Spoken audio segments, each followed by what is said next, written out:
શ્વાસ લેવું એ જો જીવન હોત તો લુહારની કોઢમાં ધમણ દરરોજ શ્વસે છે. માત્ર શ્વસન એ જીવન નથી. જીવન તો ક્યારે, જ્યારે આપણે કોઈને કામ આવીને મૃત્યુ પામીએ.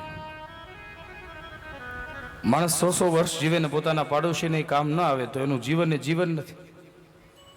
બહુ ઓછું જીવ્યા છે શંકરાચાર્ય. માત્ર 32 વર્ષની વયે 4 વેદ, ઉપનિષદ, પુરાણ આ બધું પઠન પાઠન કરી ચારેય દિશામાં જઈ અને મઠો સ્થાપિત કર્યા, મતો સ્થાપિત કર્યા અને હિન્દુ સંસ્કૃતિ સનાતન ધર્મના પંચાયત દેવોને આપી અને આપણને એની પૂજાથી યુક્ત કર્યા. વિવેકાનંદ બહુ ઓછું જીવ્યા, પણ એક સંદેશ એવો આપી ગયા કે જે સંદેશ આજે પણ આપણે વારંવાર દોહરાવીએ છીએ. ઉઠો, જાગો અને ધ્યેય પ્રાપ્તિ સુધી મંડ્યા રહો. એનું જીવન એ જીવન છે. કોઈના માટે જે જીવન જીવે એનું જીવન યોગ્ય છે. વેદો સકામ કર્મની વાત કરે છે, કોઈ નિષ્કામ કર્મની વાત કરે છે. આમાં જુદા જુદા મતમતાંતરો છે. વેદવ્યાસ આપ નિર્મળ ભક્તિનું જ્ઞાન પ્રાપ્ત કરાવો છો, ભગવાનની ભક્તિનું વર્ણન કરો. એટલે આ ભાગવત છે ને ભક્તિ પ્રદાન ગ્રંથ છે. આમાં મુખ્ય તત્વ ભક્તિ છે. એટલે તો વારંવાર સંકીર્તન કીર્તન સંકીર્તન કીર્તન આવ્યા કરે છે. ગમે એટલી વાર, બને એટલી વાર બેઠા બેઠા ભગવાન નામ સંકીર્તન જેટલું થાય એટલું કર્યા કરો.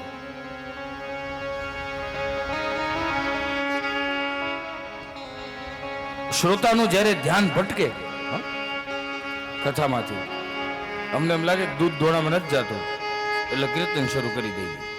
વળી પાછા ક્યાંક આડાવાળા ગયા હો ધાંગધ્રાથી તો પાછા ભેગા થઈ જાઓ અને આ મંડપમાં બેઠો, આ મંડપમાં આવીને બેસી જાઓ, પછી કથા થાય. બાકી આપણે બેઠા હોઈએ પણ ભટકતા તો ક્યાંય હોઈએ. આપણે વિચાર કરીને અમેરિકા ને લંડન ફરી આવે જ માણસ લ્યો, વગર ટિકિટ વગર વિઝાએ વિચાર કરીને ત્યાં આટો મારીને ચકડી મારીને બી આવે.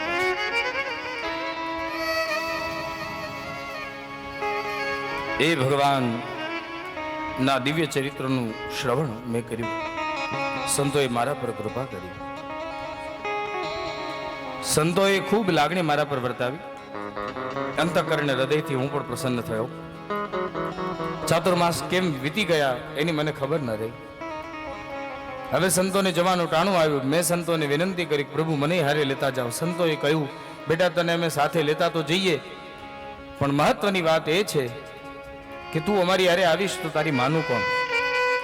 કેમ કે મારી માની જવાબદારી મારા શ્રી હતી.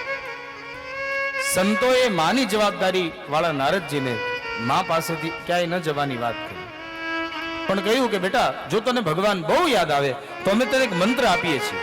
આ મંત્રનું તું સતત રટણ કરજે. ભગવાન તારી પ્રાર્થનાને સાંભળશે અને જીવનમાં એક વખત તને દર્શન અવશ્ય આપશે. અને મંત્ર મેં મારા કાને ધર્યો. ઓમ નમો ભગવતે તુભ્યમ, ઓમ નમો ભગવતે તુભ્યમ, ઓમ નમો ભગવતે તુભ્યમ, ઓમ નમો ભગવતે તુભ્યમ. વાસુદેવાય ધીમહિ, વાસુદેવાય ધીમહિ, વાસુદેવાય ધીમહિ, વાસુદેવાય ધીમહિ.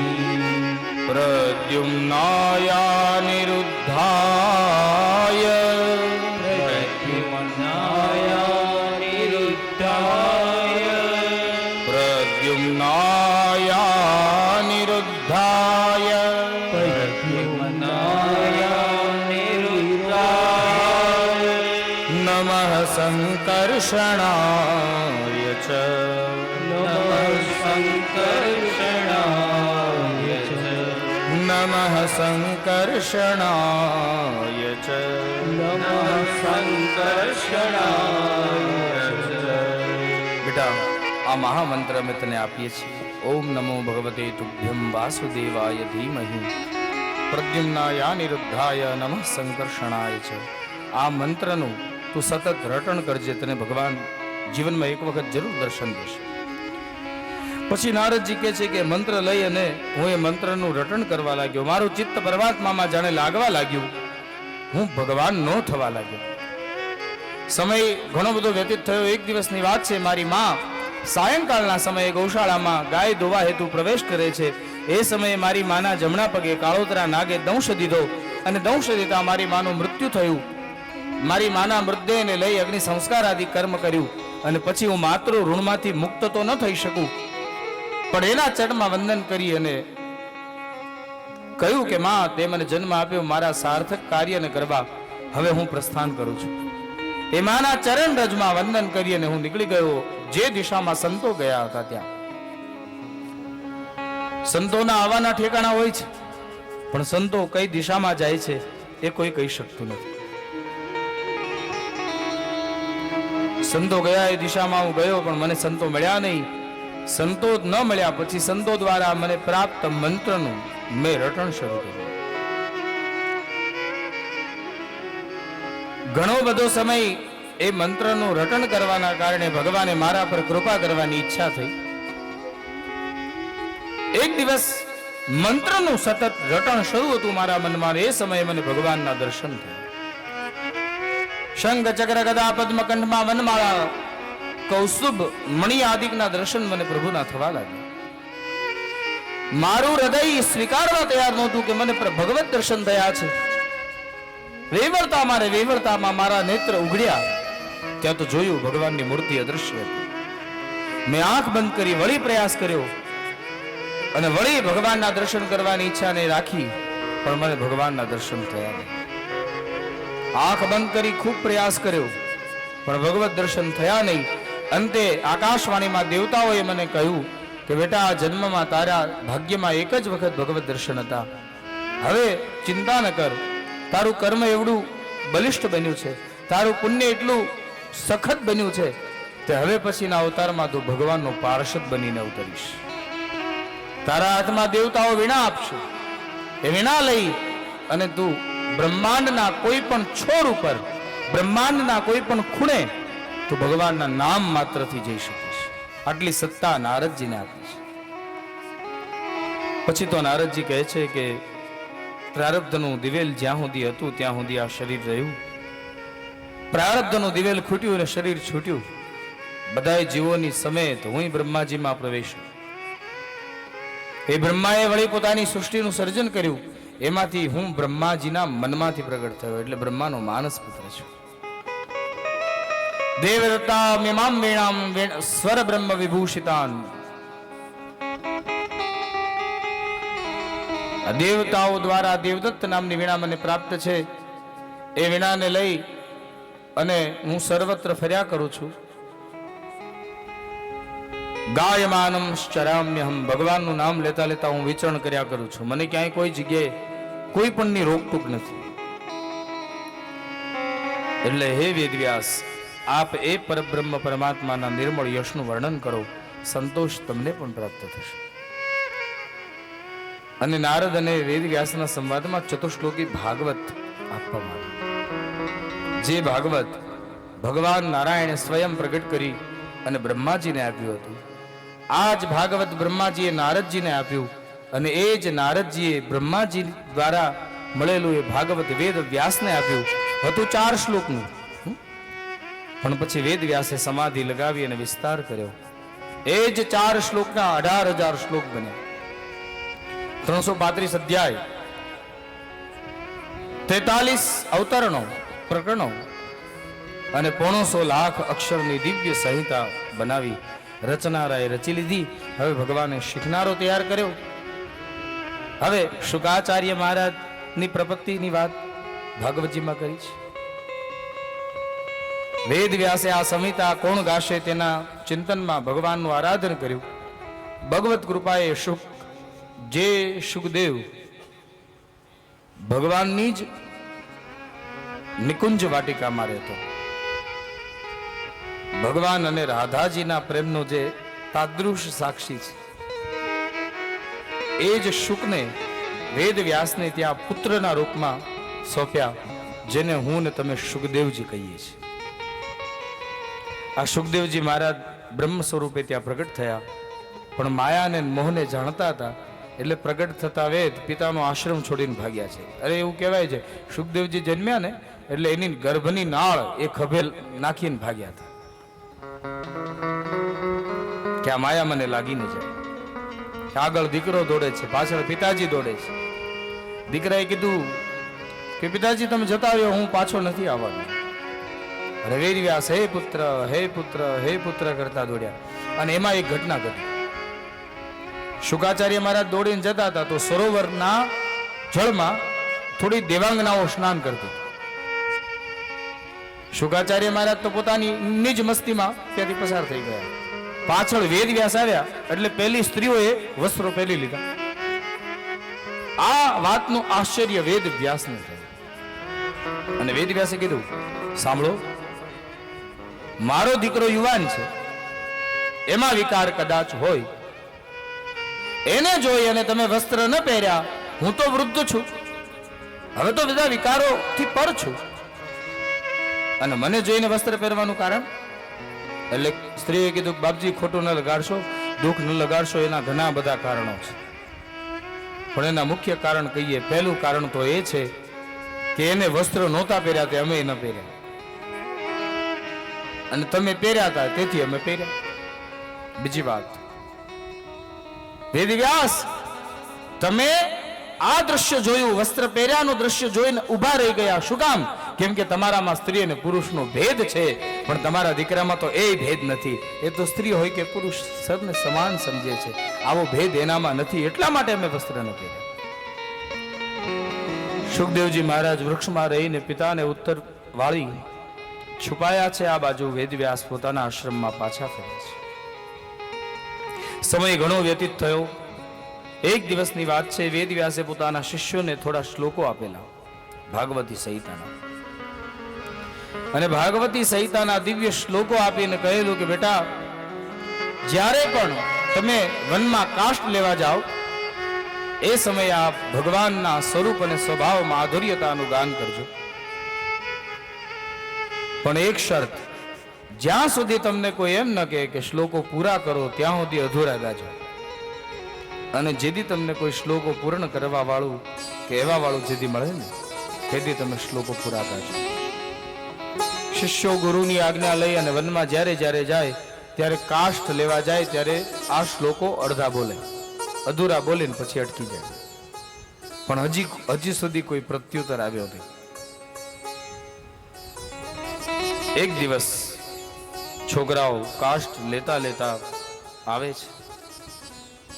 જોકે ભિન્ન મતાંતરો તો ઘણા છે, પણ એક કથા કંઈક એવી છે કે જે શિષ્યો શ્લોકોનું ગાન કરતા હતા અને કાષ્ઠ લેતા હતા, એના એક સમૂહથી થોડા દૂર એક વૃક્ષની ડાળી ઉપર શુકાચાર્ય બેઠા હતા.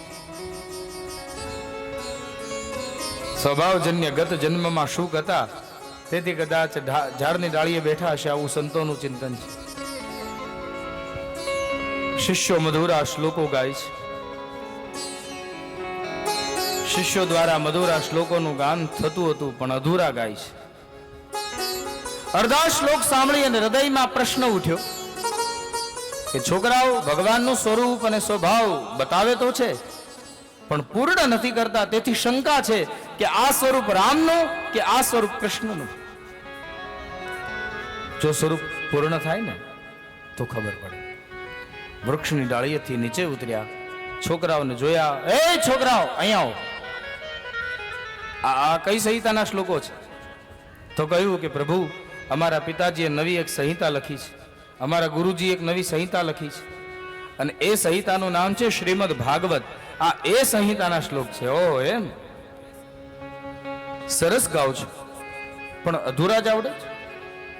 શું તમને તમારા ગુરુજીએ પૂરા નથી શીખવ્યા? કીધું, મહારાજ, અમે શીખ્યા તો પૂરા છીએ, પણ અમને ગુરુજીએ બાંધેલા છે કે જ્યાં સુધી કોઈ એમ ન કહે કે પૂરા કરો ત્યાં સુધી આ શ્લોકો પૂરા ન ગાવા. મહારાજ, જો તમારી ઈચ્છા હોય તો અમે પૂરા કરીએ. તો કહ્યું હા. અચ્છા, શિષ્યોને થયું કે આ શ્લોકોમાં આકર્ષિત થઈને પહેલી વાર આપણને કોઈને બોલાવ્યા હોય એવો એક મહાપુરુષ છે, એટલે એને પેલા ભગવાનના સ્વરૂપથી પરિચય કરાવું. ઠાકોરજીનું નિર્મળ સ્વરૂપ જો એના હૃદયમાં ઉતરશે તો એને ભગવાનની પ્રપત્તિ થશે, અને ભગવાનની પ્રપત્તિનો આનંદ એને પ્રાપ્ત થશે. ત્યારે એને ભગવાનને પ્રાપ્ત કરવાની ઈચ્છા જાગશે. આવો વિચાર કરી અને સ્વરૂપ માધુર્યતાનું દર્શન કરાવતા રાગ આશાવરીમાં ભગવાનના દિવ્ય મહિમાનું વર્ણન કરે છે. બરહાપીડમ નટવર વપુ કર્ણયો કર્ણિકારમ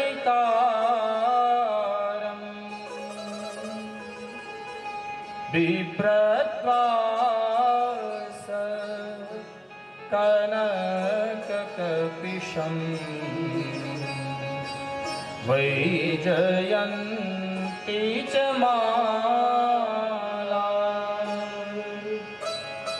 રંદ્રાન વેણુરદર સુદયા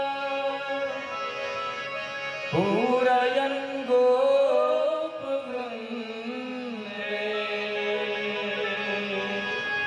રંદ્રાન વેણુ હૃદય સુધયા પૂરયન ગોપવૃંદે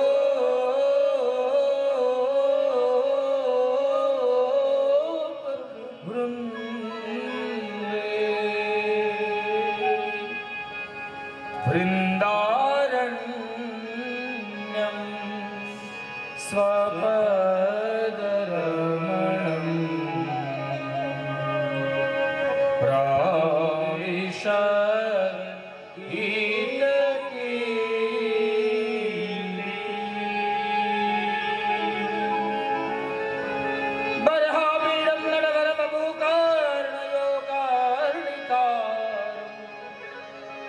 बिभ्रत्वास कनककपिशं वैजयन्ती च माला रंद्रान वेणोरधर सुदया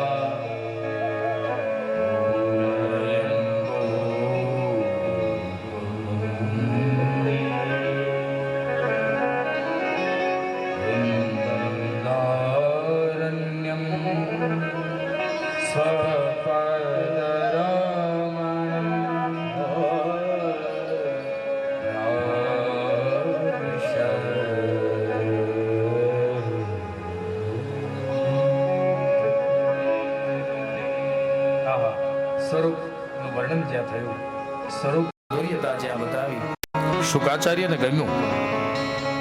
બરહાપીડમ, મોર પીછનો મુગટ ધર્યો છે, નટવર જેવા દેખાય છે, કાનમાં કણેરના પુષ્પો છે.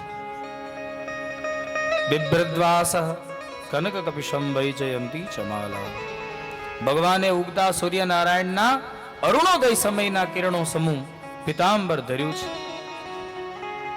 કંઠમાં વૈજયંતી માળા ધરી છે. એ ભગવાન શ્રી કૃષ્ણ લલિત ત્રિભંગી બની પગની આટી મારે, કડેથી વાકા, ખભેથી વાકા, મુખને પણ વક્ર કરી, અને પછી એ નારાયણ જ્યારે પોતાના અધર પર વેણુને પધરાવી અને વેણુમાં જ્યારે પ્રાણ પૂરે તો જડ ચેતન બની જાય અને ચેતન જડ બની જાય. શ્રીમદ ભાગવતજીના 10મ સ્કંદના 21મા અધ્યાયમાંથી આ શ્લોકને છૂટી અને ગાયો. શુકાચાર્યને ગમ્યું. ભગવાનનું સ્વરૂપ બહુ સારું છે, પણ હું તો નિરાકારને માનનાર, મારી પ્રપત્તિ સાકારમાં ન થાય, અને આને જો હું સ્વીકારું, આની ભક્તિ કરું, તો આને દરરોજ સ્નાન કરાવવું પડે, આના માટે દરરોજ વાઘાની વ્યવસ્થા, દરરોજ પ્રસાદની વ્યવસ્થા, વળી જગાડવાનો, વળી પાછો જમાડવાનો, વળી સાંજે સુવાડવાનો, અને હું આ બધી સંસારી જેવી ઝંઝટમાં પડી અને સેવા ન કરી શકું. શિષ્યોને થયું કે આ મુનિના મનમાં ભગવાનના સ્વરૂપ પ્રત્યે પ્રીતિ થઈ છે, એ પ્રીતિ ભાંગે નહીં, એનો હૃદયનો ભાવ બદલાય નહીં. માટે આવો એ નટવરના સ્વભાવનું દર્શન કરાવી દઈએ. સ્વરૂપ તો બતાવ્યું અને સ્વભાવનો દર્શન કરાવતા શ્લોક ફર્યો, રાગ ફર્યો અને હવે દરબારી.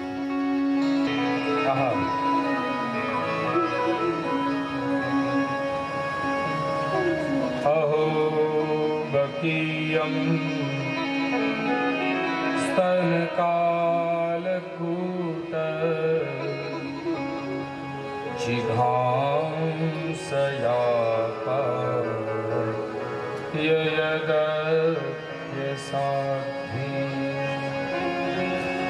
લેભે ગતિમ ધાત્ર્યુચિતામ તતોન્યમ કંવાદયા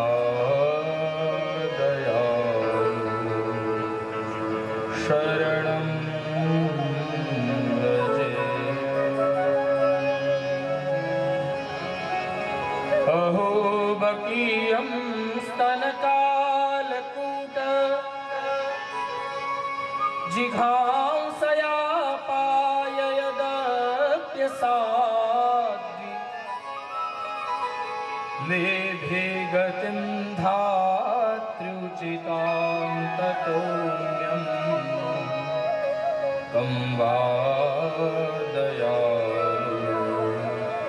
શરણમ વ્રજે.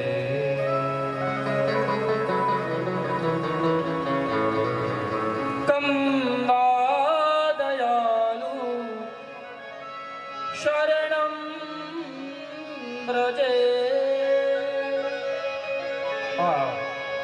સ્વરૂપ તો ગમ્યું, હવે સ્વભાવ, તો સ્વભાવ કેવો છે? અહો બકીયમ સ્તનકાલકૂટ. બકાસુર જેનું નામ છે પૂતના, એ પૂતના પોતાના સ્તન પર હળાહળ નામનું વિષ ચોપડીને આવી છે. કાલકૂટ નામનું વિષ ચોપડીને આવી છે. જિજ્ઞાસા લઈને આવી છે, માં બનીને આવી છે, ધાત્રી બની અને વિધાતાના લેખ પર મેઘ મારવા આવી છે. ભગવાન કૃષ્ણને મારવા આવી છે અને ભગવાન શ્રી કૃષ્ણએ પૂતનાની ગોદમાં શયન કરી પૂતનાના ભાવને જાણ્યો છે.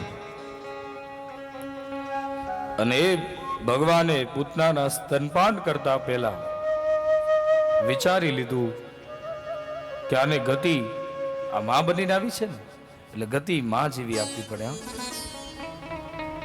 એટલે માં યશોદા જેવી ગતિ આપું કે માં દેવકી જેવી ગતિ આપું? તો મારવા આવે એને માં જેવી ગતિ આપવી એ કૃષ્ણ સિવાય કોઈનું કામ નહીં. અને સુખદેવજી મહારાજનું મન લોભાયું.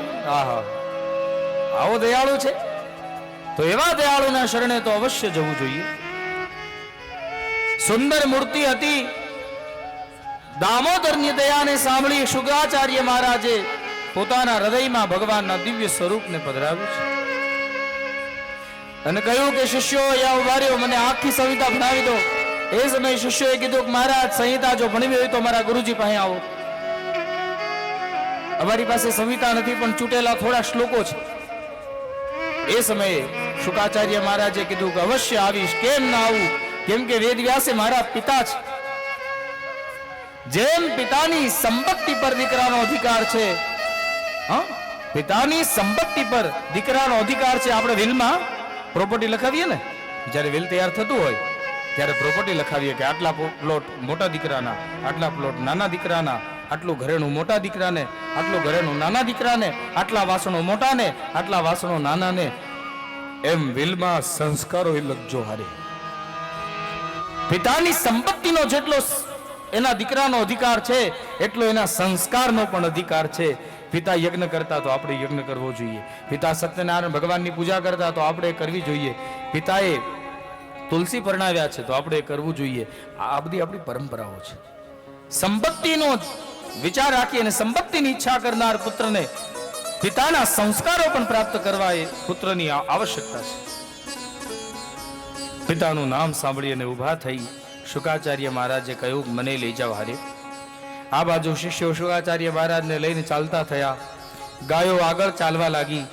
ગાયોના પગની ખરીથી ઉડતી રજ શુકાચાર્ય મહારાજના મુખ પર આવૃત થાય છે. શિષ્યો સાયંકાળના સમયે પોતાના આશ્રમ તરફ પાછા વળે છે. આ બાજુ આશ્રમના એક બૃહદ પથ્થર ઉપર ઉભા રહી વેદવ્યાસ પોતાના શિષ્યો વનમાંથી પાછા આવે એની વાટ જોઈને ઉભા હતા. સાયંકાળનો સમય છે. વેદવ્યાસ દૂરથી પોતાના શિષ્યોને આવતા જોઈ શાંત ચિત્ત બન્યા છે. મગ ચર્મ પર આરૂઢ થયા છે. આ બાજુ શિષ્યોનો સમુદાય ચાલીને આવ્યો. ગાયો ગૌશાળામાં ગઈ છે. આશ્રમમાં યજ્ઞના ધુમાડાઓ શાંત થયા છે. સંધ્યાનું ટાણું છે. શિષ્યો નજીક આવ્યા અને થોડે દૂર શુકાચાર્ય નીચું જોઈને ઉભા છે. પિતાને દ્રષ્ટિ આપી નથી. નગ્ન દિગંબર છે, આજાન બાહુ છે, સિંહ કટી, વિશાળ વક્ષસ્થળ, વિકીર્ણ કેશ, વિખરાયેલા વાળ અને હાસડીઓ પણ ન દેખાય એવું પુષ્ટ શરીર. 16 વર્ષનું વય છે. એક સુખદેવજી મહારાજ વેદ વ્યાસની સામે ઉભા છે. વેદ વ્યાસે પૂછ્યું, મહારાજ એ બાળકો હારે કોને લઈને આવ્યા? એ સમયે કીધું, મહારાજ અમને શું ખબર, પણ આ એક યોગી છે. તમે આપ્યા એ શ્લોકો અમે ગાતા હતા ને, તો એક ઝાડની ડાળી પરથી અમને બોલાવ્યા અને અમને કીધું, છોકરાઓ શ્લોકો પૂરા કરો. અમે આખા સંભળાવ્યા, તે રડવા મળ્યા. એટલે અમને પછી કીધું કે આ સંહિતા અમને ભણાવો. એટલે અમે કહી દીધું કે આ સંહિતા અમે તમને ભણાવી ન શકીએ, કેમ કે આ સંહિતા છે ને એ અમારા ગુરુજી પાસે છે. એટલે જો ભણવી હોય તો અમારા ગુરુજી પાસે આવો. છોકરો બાળકો કેટલી નિર્દોષતાપૂર્વક વ્યવહાર કરતા હોય છે. એટલે અમે લઈને આવ્યા છીએ મહારાજ, તમે કયો તો મેળવીએ. છોકરા ભટ્યા. વેદ વ્યાસે દ્રષ્ટિ કરી શુકાચાર્ય બાજુ. શુકાચાર્ય તરફ જેવી દ્રષ્ટિ પિતાની થઈ ત્યાં તો પેલી બાજુ દીકરો રડે અને આ બાજુ બાપ રડે. વેદ વ્યાસ રડવા માંડ્યા. એની આંખમાંથી અશ્રુની ધાર વહી. બેટા યાદ કર, એક સમય એવો હતો કે આ સંહિતાનો રચનારો આખો તારી પાછળ દોડ્યો, તોય તું પાછો નહોતો આવ્યો. આજ માત્ર આ સંહિતાના શ્લોકોથી આકર્ષિત થઈને અહીંયા આવી ગયો. શા માટે? અને શુકાચાર્યનું રુદન મુખનો રાગ બનીને વહ્યું. આંખના અશ્રુઓ વહેવા લાગ્યા. કહ્યું, પિતાજી મારે બીજું કંઈ સાંભળવું નથી, મને આ ભાગવતી સંહિતા ભણાવો. હવે એવા પડ્યા છે, હવે રહેવાતું નથી. બાકી મારી શ્રદ્ધા નિર્ગુણમાં છે, મારી નિષ્ઠા નિર્ગુણમાં છે, પણ આવો સગુણ દેવ તો મેં પહેલો જોયો છે. એટલે મારી નિષ્ઠા સગુણમાં થઈ છે.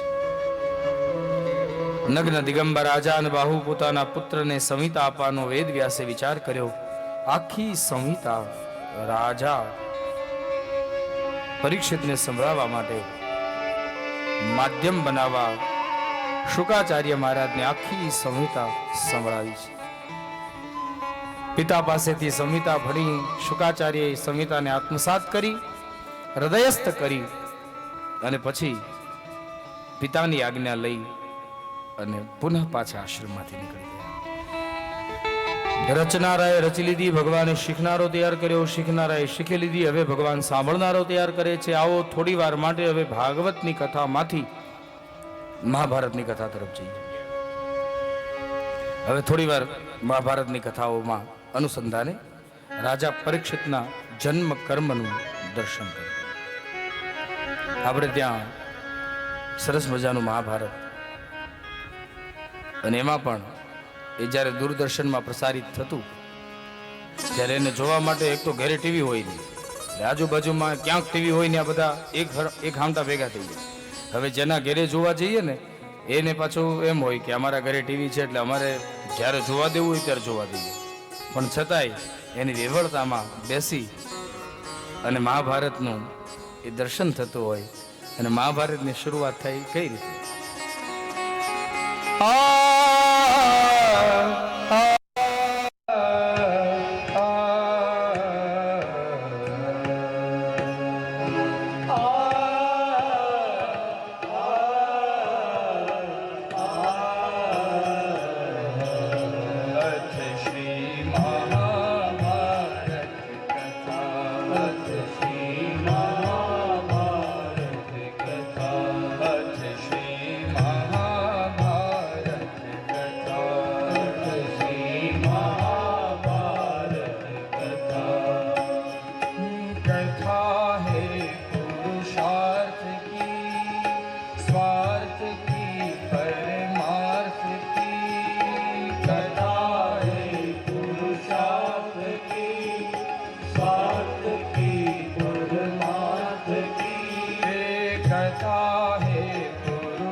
तस्य